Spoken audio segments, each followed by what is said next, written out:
Everyone, welcome to doctor Tanya's NEET academy. आज की इस क्लास में हम डिस्कस करने वाले हैं न्यूक्लिक एसिड के बारे में। बायोमोलिक्यूल्स में हम हमारा प्रोटीन्स डिस्कस कर चुके हैं, फैट्स लिपिड्स डिस्कस कर चुके हैं, कार्बोहाइड्रेट डिस्कस कर चुके हैं। अब हम न्यूक्लिक एसिड पढ़ेंगे एंड उसके बाद लास्ट टॉपिक है बायोमोलिक्यूल्स का, विच इज योर एंजाइम्स। तो आज की क्लास हम स्टार्ट करते हैं विद न्यूक्लिक एसिड। अब आता है क्वेश्चन कि न्यूक्लिक एसिड होता क्या है। What is this nucleic acid? Nucleic acid होता क्या है? देखो, हमारे अंदर कोई भी जो जेनेटिक इंफॉर्मेशन होती है ना, वो न्यूक्लिक एसिड में स्टोर होती है। कोई भी हमारे सेल का फंक्शन है, कोई भी प्रोटीन बनने वाला है, कोई भी एंजाइम बनने वाला है, कुछ भी हमारी बॉडी में जो बन रहा है, वो with the help of genetics, genetic information से बनता है। वो जो जेनेटिक इंफॉर्मेशन है हमारी बॉडी में, in humans it is stored in the form of DNA. दो टाइप के न्यूक्लिक एसिड होते हैं जो हमें इन्वायरमेंट में सब जगह पे मिलते हैं। हर लिविंग ऑर्गेनिज्म में कुछ ना कुछ न्यूक्लिक एसिड होगा, कुछ ना कुछ न्यूक्लिक एसिड का कंपोनेंट होगा। So it can be the DNA और आरएनए। अब देखो, जो आरएनए होता है या डीएनए होता है, वो हमारा फर्दर दो टाइप में डिवाइड होता है। एक होता है डबल स्ट्रैंडेड, एक होता है सिंगल स्ट्रैंडेड। मतलब एक स्ट्रैंड से बना होगा तो it is called as single stranded, दो से बना होगा तो उसे कहते हैं double stranded. So nucleic acid क्या हुआ? ये जेनेटिक इंफॉर्मेशन को ट्रांसफर करता है, ट्रांसमिट करता है, जेनेटिक इंफॉर्मेशन लेके जाता है। न्यूक्लिक एसिड दो टाइप के होते हैं, जैसे कि डीएनए एंड आरएनए। डीएनए की फुल फॉर्म है डीऑक्सीराइबो न्यूक्लिक एसिड। अभी हम पढ़ेंगे why it is called as deoxy. RNA is ribonucleic acid and DNA is deoxyribonucleic acid। देखो, नाम से ही समझ आ रहा है, राइबो, राइबो मतलब राइबोज शुगर है।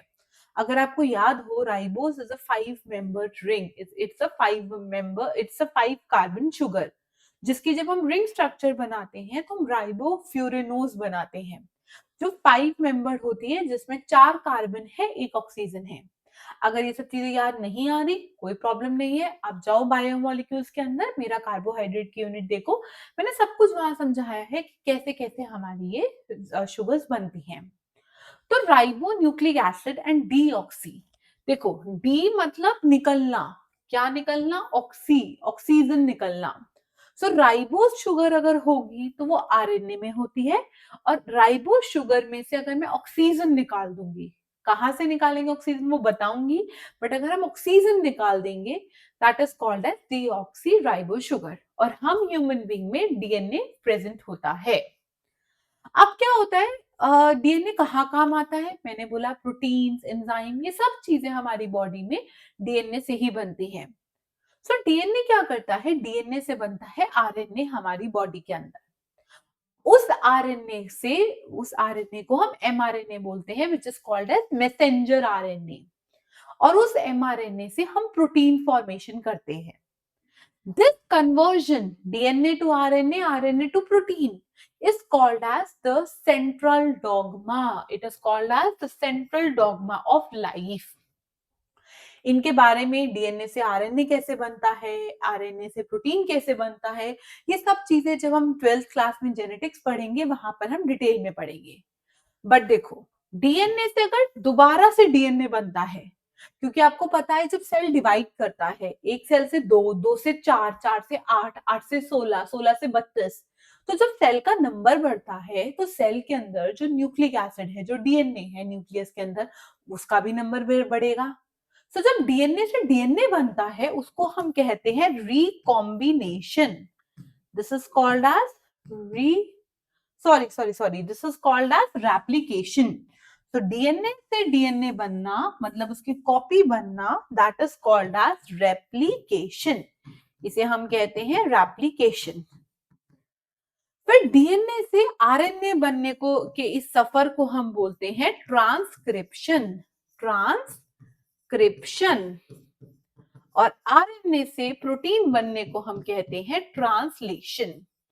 सो जो जेनेटिक इंफॉर्मेशन होती है ना, वो आपकी होती डीएनए के पास है, लेकिन वो प्रोटीन के पास पहुंचती है with the help of mRNA. और एमआरएनए के अंदर एम हम स्मॉल लिखते हैं और RNA, and this M stand for messenger RNA. क्योंकि इसके पास मैसेज होता है, प्रोटीन को फॉर्म करने का मैसेज होता है, इसलिए इसको मैसेंजर आरएनए कहते हैं। तो अब डीएनए से आरएनए कैसे बना, वो सब चीजें 12th क्लास में आएंगी, बट उससे पहले हमें ये पढ़ना जरूरी है कि उनका स्ट्रक्चर कैसा है, किस चीज से बना होता है आपका। तो देखो, हमारा जो न्यूक्लिक एसिड है उसकी जो बेसिक यूनिट होती है उसको न्यूक्लियोटाइड बोलते हैं। जब बहुत सारे न्यूक्लियोटाइड आके जुड़ते हैं तो हमारा न्यूक्लिक एसिड बनता है, विच इज ईदर डीएनए और RNA. So nucleic acid is a polymer of nucleotide. So it is a polynucleotide. पहली चीज हमने पढ़ा था कार्बोहाइड्रेट भी पॉलीमर है, हमने पढ़ा था जो हमारा अमीनो जो प्रोटीन्स है वो भी पॉलीमर है अमीनो एसिड्स का। ये जो न्यूक्लिक एसिड है ये न्यूक्लियोटाइड का पॉलीमर है, लेकिन लिपिड पॉलीमर नहीं थे, वहां पे अल्कोहल, एसिड ऐसी चीजें जुड़ती थी, वो अलग अलग चीजें जुड़ती थी, इसलिए वो पॉलीमर नहीं था। So nucleic acid are composed of monomeric units, छोटी छोटी यूनिट्स होती हैं, जो बेसिक यूनिट होती है उसको न्यूक्लियोटाइड कहते हैं। सिर्फ बहुत सारी बेसिक यूनिट होती है तो इसको पॉलीन्यूक्लियोटाइड कहा जाता है। अब क्वेश्चन आता है ये न्यूक्लियोटाइड क्या होता है भाई, व्हाट इज दिस न्यूक्लियोटाइड। अब न्यूक्लियोटाइड के अंदर तीन चीजें प्रेजेंट होती हैं। एक होता है आपका नाइट बेस, सबसे पहले होता है आपका शुगर मॉलिक्यूल, जो मैंने अभी आपको बताई थी, राइबो शुगर होती है आरएनए में और डीएनए में डीऑक्सी राइबो शुगर। इस शुगर के साथ एक बेस बाउंड होता है जिसे कहते हैं नाइट्रोजनस बेस। उस बेस के अंदर नाइट्रोजन प्रेजेंट होता है, इसलिए उसको नाइट्रोजनस बेस कहते हैं। और ये शुगर दूसरी साइड से हमारा फॉस्फेट से जुड़ा होता है। फॉस्फेट मतलब फॉस्फोरिक एसिड वाला फॉस्फेट से जुड़ा होता है। एक फॉस्फेट भी हो सकता है, दो भी हो सकते हैं, तीन भी हो सकते हैं, कितने भी फॉस्फेट्स हो सकते हैं। तो अगर आपसे कोई पूछे एक न्यूक्लियोटाइड किस किस चीज से बना होता है, फॉस्फेट से, शुगर से और हमारा नाइट्रोजनस बेस से बना होता है, हमें ये चीज याद रखनी है। दूसरी चीज हमें क्या याद रखनी है, ये जो शुगर और नाइट्रोजनस बेस है ना, इन दोनों को मिला के न्यूक्लियोसाइड बोलते हैं। न्यूक्लियोसाइड। तो एक न्यूक्लियोसाइड आया, उसके साथ फॉस्फेट आया, वो बना न्यूक्लियोटाइड, और ऐसे बहुत सारे न्यूक्लियोटाइड जुड़ के आपका न्यूक्लिक एसिड बनता है।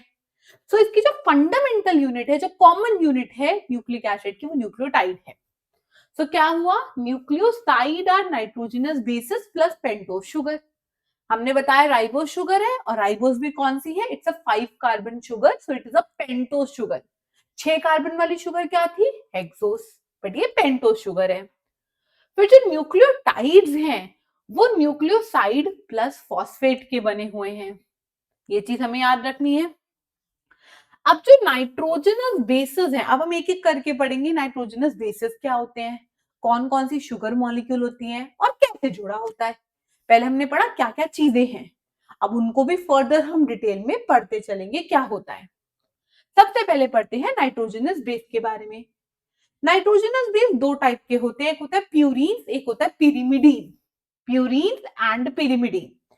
बट इस पे आने से पहले मैं थोड़े से आपको बेसिक स्ट्रक्चर सिखाती हूँ।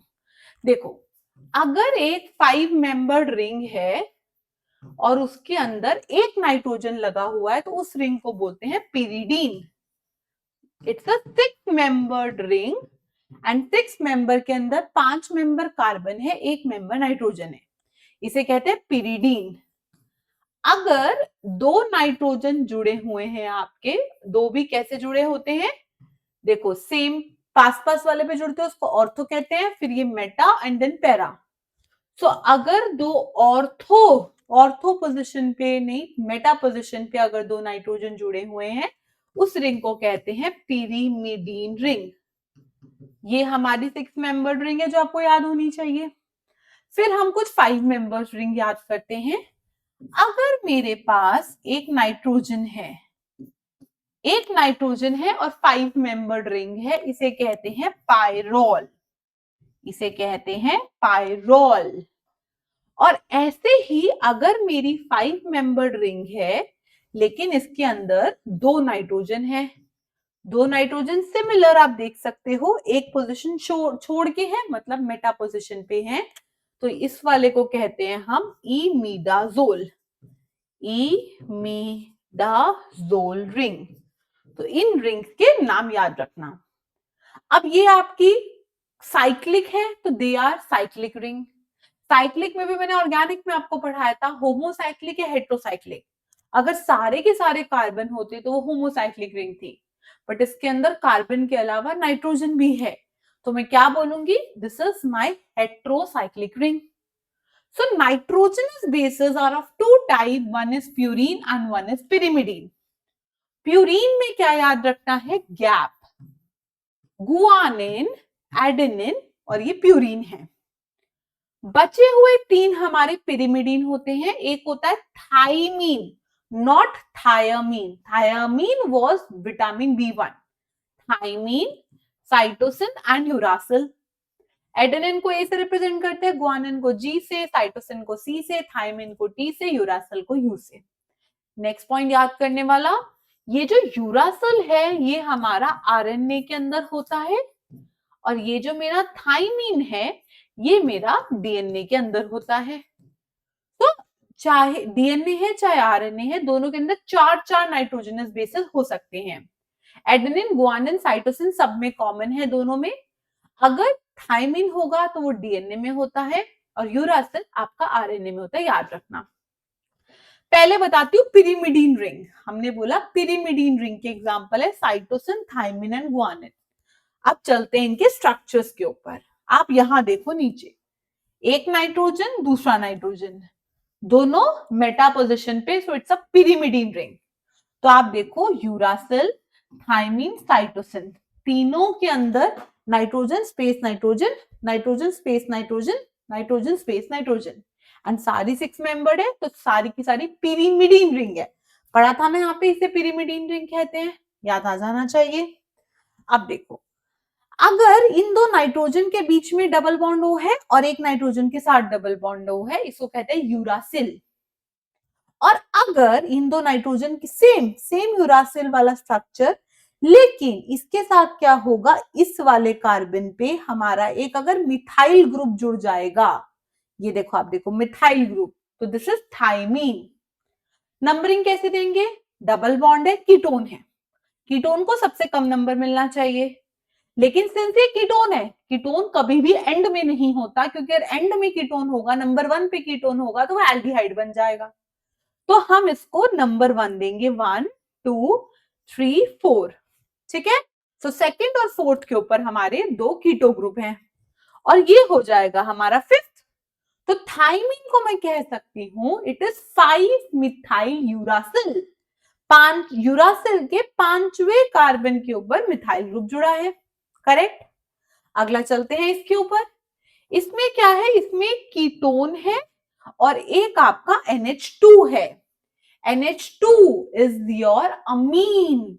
आपको याद होगा, मैंने आपको ऑर्गेनिक केमिस्ट्री में जब नॉमेनक्लेचर पढ़ाया था तो मैंने कहा था एल्डिहाइड कीटोन को ज्यादा प्रेफरेंस दी जाती है, उसको नंबर कम दिया जाता है, और आपके अमीन को एज अ सब्स्टिट्यूएंट हम लगा देते हैं। तो यहां पर क्या है, similar to your uracil and thymine, number 2 carbon के ऊपर कीटो ग्रुप जुड़ा हुआ है, और लेकिन इसका जो 4th कार्बन है ना, उसके ऊपर अमीनो ग्रुप जुड़ा है, कीटो ग्रुप नहीं है। तो दीज आर माय 3 पिरिमिडीन। आ गया समझ। अब चलते हैं प्यूरीन्स के ऊपर। अब प्यूरीन्स याद रखना, प्यूरीन्स 2 रिंग को फ्यूज करके बनी होती है। कौन कौन सी रिंग को फ्यूज करना है, एक हमें पिरिमिडीन को फ्यूज करना है, पिरिमिडीन को, और दूसरी हमें इमिडाजोल को फ्यूज करना है। अब आपको याद होगा, पिरिमिडीन 2 नाइट्रोजन है पिरिमिडीन के अंदर, और 6 मेंबर वाली रिंग। इमिडाजोल अभी याद कराया ना मैंने, 5 मेंबर की है और 2 नाइट्रोजन।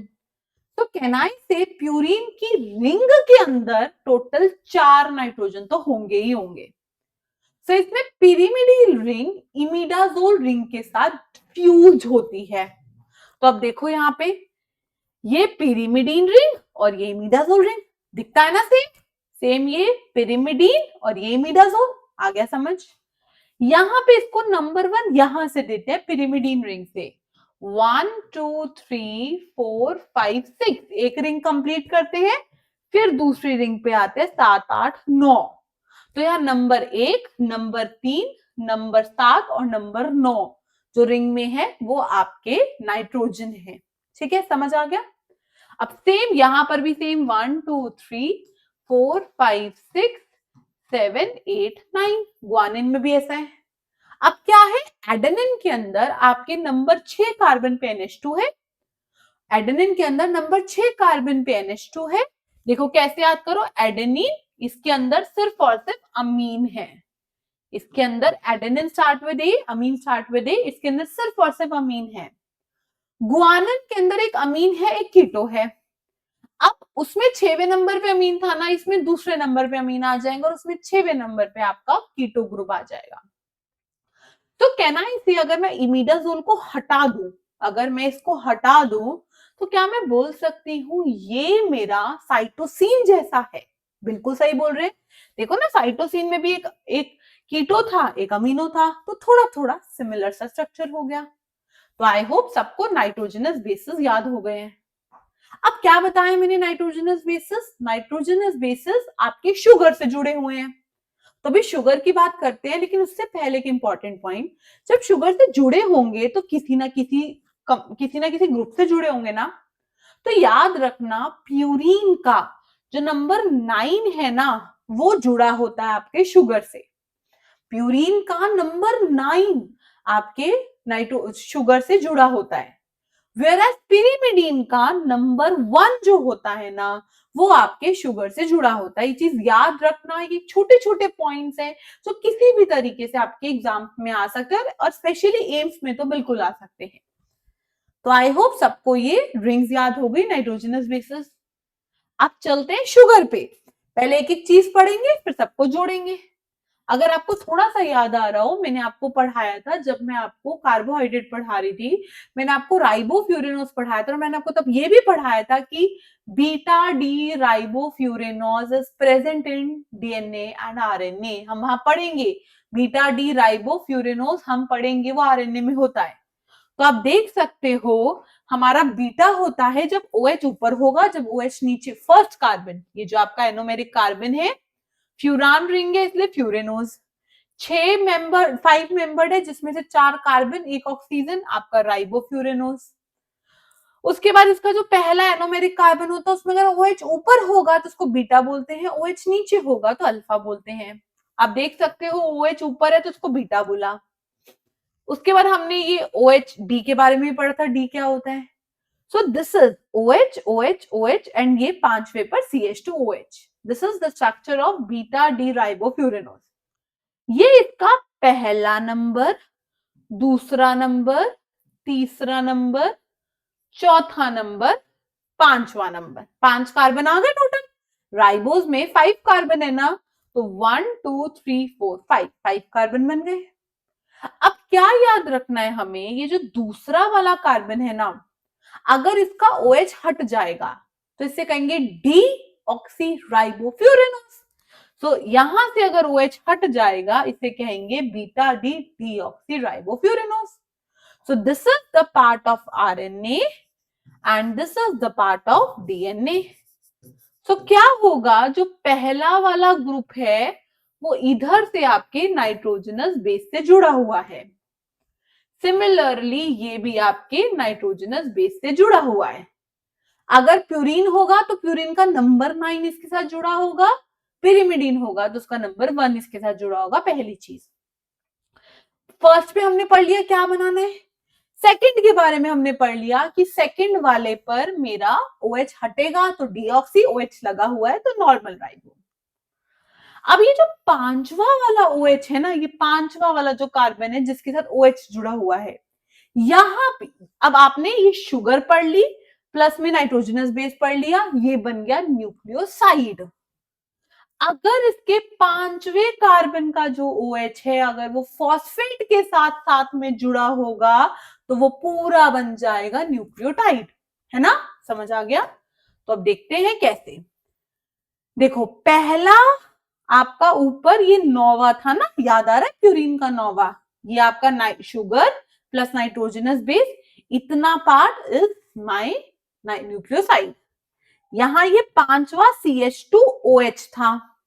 अब क्या हुआ, फॉस्फोरिक एसिड में P double bond O minus OH, मतलब एक तरीके से OH होते हैं।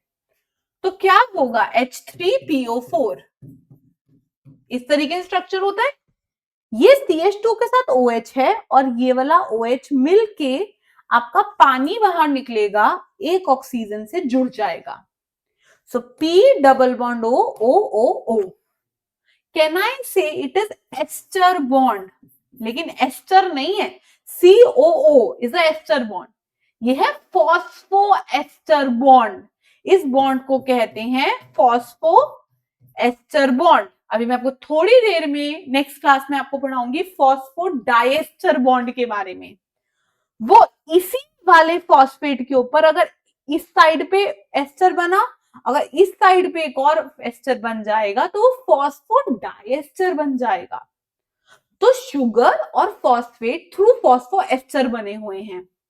हमने पूरा का पूरा दिस इज अ न्यूक्लियोटाइड। अब ऐसे बड़े सारे न्यूक्लियोटाइड आएंगे और हमारा पॉली न्यूक्लियोटाइड बनेगा विच इज RNA DNA। ठीक है, तो पॉली न्यूक्लियोटाइड कैसे बनेगा उसके बारे में हम पढ़ते हैं, लेकिन उससे पहले एक इंपॉर्टेंट चीज, हमारे पास अगर मैं DNA की बात करती हूँ, एडेनिन, ग्वानिन, साइटोसिन, थाइमीन, ये मेरे 4 बेसेस हैं। ये मेरे 4 नाइट्रोजनस बेसेस हो सकते हैं DNA के अंदर। अगर मैं RNA की बात करती हूँ, adenine, guanine, cytosine and uracil, आप देखोगे वहां थाइमीन है, यहाँ यूरासिल है। ये DNA के कंपोनेंट है, ये RNA के कंपोनेंट है। अगर इस एडेनिन के साथ मैं शुगर जोड़ दूंगी तो वो न्यूक्लियोसाइड बन जाएगा, है ना। अगर मैंने इससे डीऑक्सी एडिनोसिन बनाया इसको, तो ये आपकी डीऑक्सी राइबो न्यूक्लियोसाइड है। तो यहाँ पे डीऑक्सी का मतलब है इसके अंदर डीऑक्सी राइबो शुगर जुड़ी है और आगे adenosine. So this is my sugar plus my nitrogenous base, so it is a nucleoside. ऐसे deoxy guanosine, deoxy cytidine, deoxy thymidine, ये नाम होते हैं। सिमिलरली अगर ये RNA होगा तो इसके आगे डीऑक्सी नहीं लगेगा, एडेनिन बन जाएगा एडिनोसिन, ये डीऑक्सी गुआनोसिन बन गया गुआनोसिन, डीऑक्सी साइटिडिन बन गया साइटिडिन, थाइमिडिन बन गया uridine. So these are my bases, these are my nucleoside. Nucleoside हो गए। अब अगर फॉस्फेट, इस न्यूक्लियोसाइड के अंदर फॉस्फेट जुड़ जाएगा तो ये बन जाएगा आपका न्यूक्लियोटाइड। सो डीऑक्सी एडिनोसिन, इसके आगे हम लगा देंगे फॉस्फेट, 5 प्राइम मोनोफॉस्फेट। मोनोफॉस्फेट मतलब एक फॉस्फेट जुड़ा है, 5 प्राइम। अब याद करो, मैंने बताया ना 1 2 3 4 5, 5th कार्बन के ऊपर आपका जुड़ा हुआ है फॉस्फेट, सो मोनोफॉस्फेट। यही अगर 2 फॉस्फेट होते तो डीऑक्सी 5 प्राइम डाइफॉस्फेट, 3 होते डीऑक्सी 5 प्राइम ट्राइफॉस्फेट।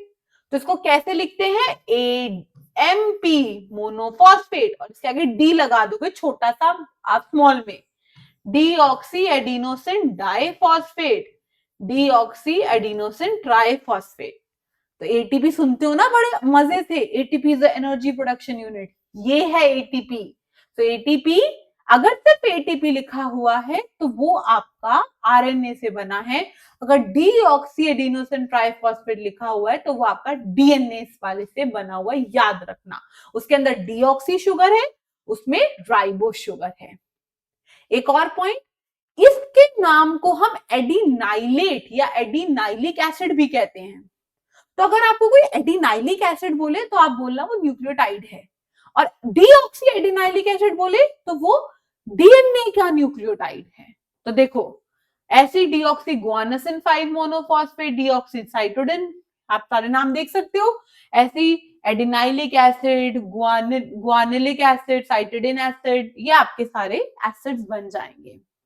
तो ये बहुत इंपॉर्टेंट पार्ट है, यहाँ से क्वेश्चंस आते हैं कि इसमें से कौन सा न्यूक्लियोटाइड है, न्यूक्लियोसाइड है, शुगर बेस, शुगर है, बेस है, बहुत बहुत बहुत इंपॉर्टेंट है, इस चीज को याद रखना।